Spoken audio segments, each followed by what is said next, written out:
He preaches to his own soul. This is one of the most important lessons in life.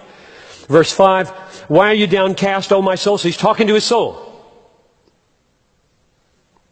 Why are you downcast, O my soul? Why are you in turmoil within me? Hope in God, for I shall again praise Him, my salvation and my God. That's a crucial lesson to learn. Let me read you a paragraph from Martin Lloyd-Jones' book. It is so powerful. Just when I read this paragraph years ago, I thought, got to do that, got to do more of that. Here's what he wrote.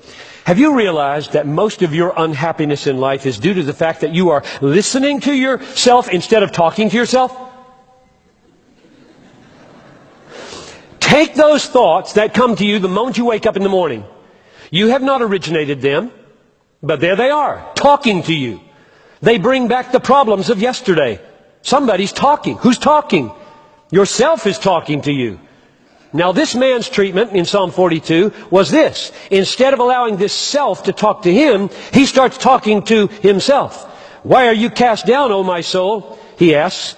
His soul had been depressing him, crushing him. So he stands up and says, self, listen for a moment. I will speak to you.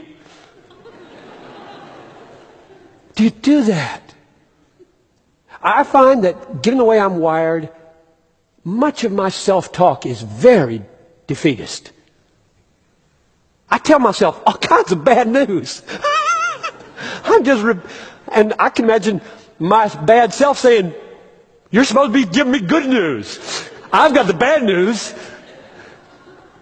And I team up with my old self and say some more bad news. He's got bad news, I got bad news, and no wonder we get discouraged. And so here we are on this side of the cross. Jesus has come. How would you preach to yourself now? You preach the gospel to yourself. It goes like this. Listen, self, this Piper.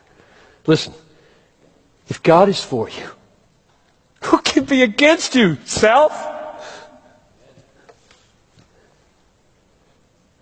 He who did not spare his own son, but gave him up for you, self, will he not with him freely give us all things?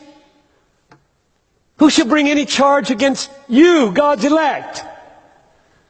It is God who justifies, self. No, it's Jesus who died, yes, who was raised, who's at the right hand of God, who intercedes for you, self. What can separate you, self, from the love of God? If there's ever a reason for memorizing Psalm 8, it's to turn it into self-preaching.